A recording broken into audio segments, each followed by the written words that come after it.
Hey yo, what up everybody? For those that don't know who I am, allow me to introduce myself. For those that already know who I am, allow me to reintroduce myself. My name is Jordan Phoenix, but you can just call me JP for short, and you are now watching/listening to JPWR. That's Jordan's Pro Wrestling Reviews. Now today I'll be coming at y'all with the latest episode of Monday Night Raw for November 21st. And honestly, in my opinion, there's not much to discuss. Raw was pretty boring to me last night, man. I was sleepy throughout the whole show. And I don't know if it was because I was working my 9 to 5 and I was working on it at the gym before the show started. But it was just something wasn't right tonight, man. But with that said, let me not ramble on with this intro any longer. Let's just get into the action.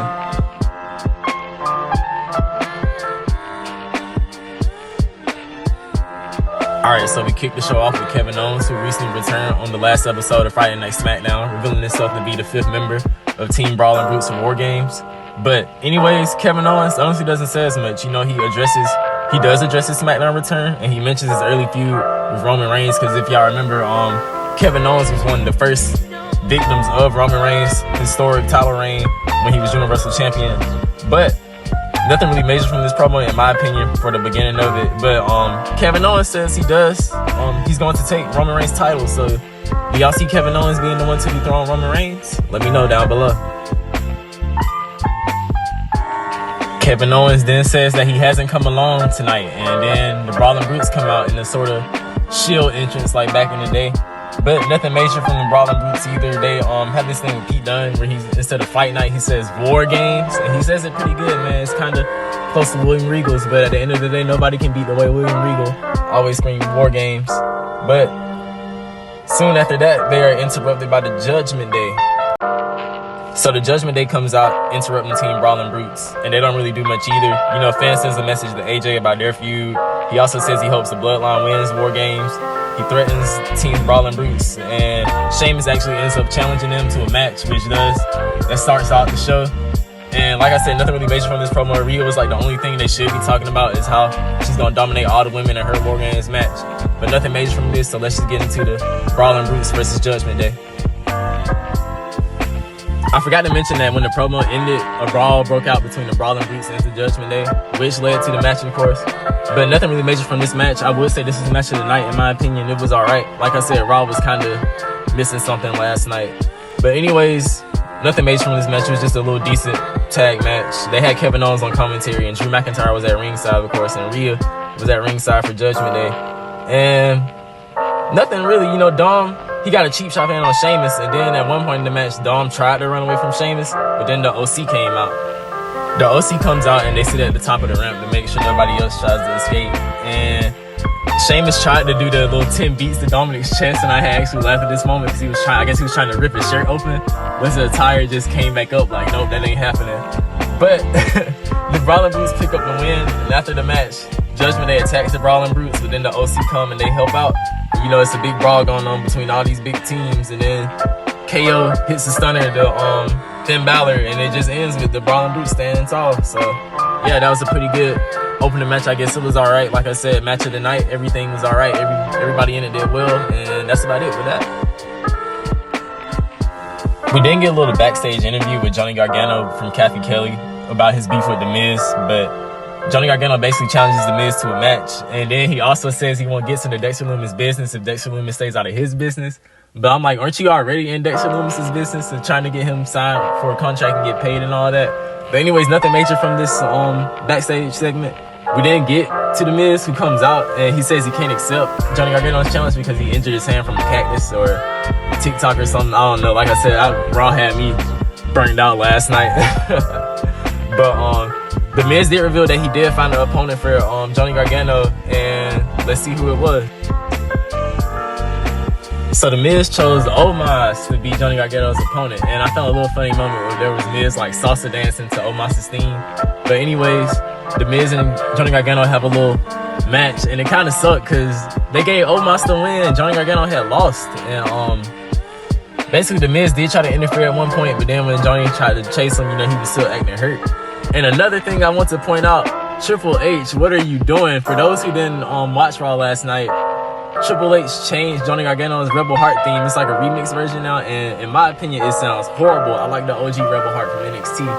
And then another thing I want to rant about, I didn't mention with the OC, Mia Yim's name has been changed to Mi Chin, and it means spirit in Korean, but I'm not feeling it. I'm so used to, Mia Yim and, the same thing with the Gunters and the Walters and the Butchers and the Pete Dunnes. I'm like, you're no different than Vince now. I don't know what he has going on. I have a little hope. We know he's a little better booker than Vince McMahon, but some of these things he's doing now is just out of hand. So let's just see where all this stuff goes. Hopping into an interview with Seth freaking Rollins, our current United States champion. He does an interview via satellite, and nothing really major from this promo either. It's just a recap of Austin Theory's recent career in the events of Raw a few days ago about, how Bobby Lashley attacked both Rollins and Theory tried to cash in, but he failed miserably. And that's about it. And then it is revealed that there's a triple threat match at Survivor Series for the United States Championship with Rollins, Lashley, and Theory. So I feel like that's going to be a banger of a match. But that's about it. Seth says he asked for the match. And then, of course, after his promo ends, we see a shot of Theory watching his promo. And let's see what Theory has to say. We didn't get a glimpse of Theory watching Seth Rollins' promo. And as the promo ends, Theory has some stuff to say. And he basically talks about, how he's no longer this old Theory who was just all goofy and all, about taking selfies and all carefree and stuff. And as y'all know, man, I love this new side of Theory. I'm loving this aggressive, more ruthless, aggressive Theory. I'm loving every bit of it. But basically nothing major from it either. We didn't get to a match with Ali versus Theory, so let's see how that went. Jumping into the third match of the night with Mustafa Ali versus Austin Theory. Ali is still hurt, of course, and I don't know why they keep letting Ali wrestle if he's hurt. But anyways, yeah, Ali's still hurt. And what I noticed in this match, Theory is getting more aggressive with his moveset as well. I saw he was doing a little more aggressive moves, and there was nothing really major from this match in my opinion. It was a decent match. But at one point, Mustafa Ali hit a beautiful 450, and Theory's head was bleeding a little bit. I don't know what shot caused him to bust open, but that was about it. But to sum it all up, Theory got the win. And after that, Lashley cuts a promo and says he's coming to the ring to show a preview of what's going to happen at Survivor Series. So do y'all want to know what happened? Stay tuned. So Lashley comes out, and him and Theory confront each other. They cut a promo. Theory's like, I would be United States champion right now if it wasn't for you. But then he also mentions how Brock Lesnar had cost Bobby Lashley the United States Championship when he attacked Bobby, and then Seth had won the title. And, of course, they end up in a brawl. And what I love about this, because the way they're making Theory look, Theory did not back down. If I'm not mistaken, he did swing first on Lashley. So he's not, he's not the same old Theory that would have ran away. Well, he did run away. Because it was at one point he hits Bobby with a chair, but Bobby is unfazed, so he just runs to the back. And what I had found funny, Mustafa Ali was in the back getting treated by I guess a doctor trying to get his injuries checked out. And Theory just pushes Ali into Lashley, and Ali's like, what the heck, man? So Bobby Lashley then attacks Ali once again. He takes him out and locks him in the hurt lock and just leaves him there to rot, basically. And that was it for that little brawl. So it was a decent little brawl. Like I said, once again, I know it sounds like a broken record, but I'm loving this new side of Theory. And with that said, I can't wait to see how this match goes at Survivor Series. Who do y'all think is going out with the championship? Do y'all think it's going to be Rollins, Theory, or Lashley? Let me know down below. Fourth match of the night, we get Elias and Matt Riddle taking on Alpha Academy. And not really much I can say about this match. There was no highlight moments for me. It was just a tag match. Elias and Riddle get the W, and that's about it. Like I said in my other review, I don't know where this whole Riddle, Elias, Alpha Academy storyline is supposed to be going. I guess it's just a filler for Riddle till Randy Orton comes back, or unless they decide to do something else with them. But yeah, that's about it for this match. Look, nothing really happened.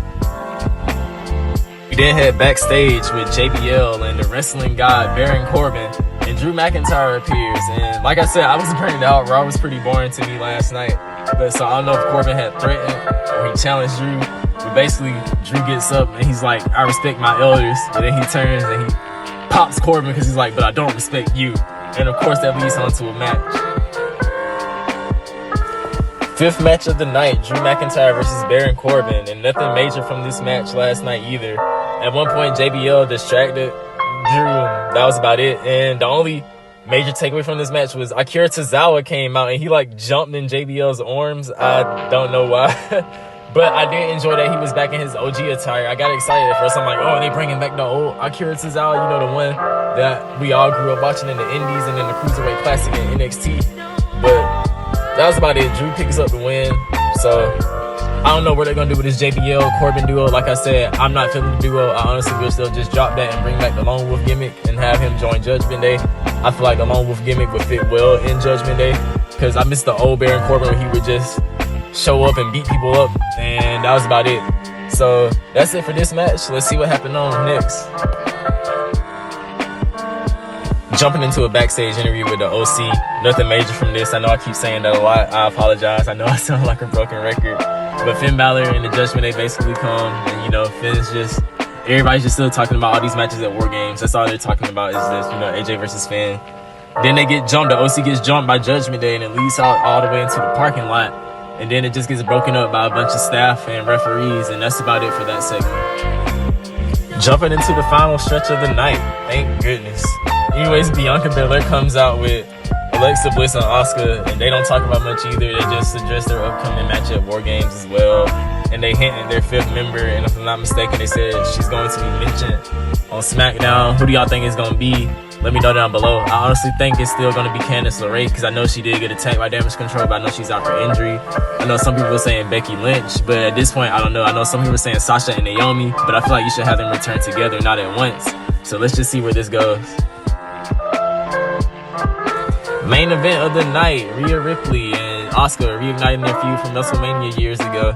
But basically nothing major from this match. I mean, it was a decent match. Damage Control came out, then Bianca's team came out, and then a big brawl ensued, and Rhea Ripley got the win, man. So that's it. Damage Control's advantage, and the show ends with basically a brawl breaking out, and Asuka just going on the top rope and hitting the crossbody and taking everybody out, and that's it. The show ends. And there you have it, ladies and gentlemen. That is my review of the latest episode of Monday Night Raw for November 21st. And whew, boy, my goodness. I don't know about y'all, but I think Raw needs to go back to being 2 hours because I can't sit through that again. That was probably one of the worst episodes of Raw that I've ever seen. But anyways, I'm going to keep my outro short today. Like I always say, if y'all have anything out there y'all want to do in life, man, just go out there and chase your dreams because we're not getting any younger, man. If nobody's there to support you, I'm here. So with that said, y'all have a good one. Y'all be safe. JP out.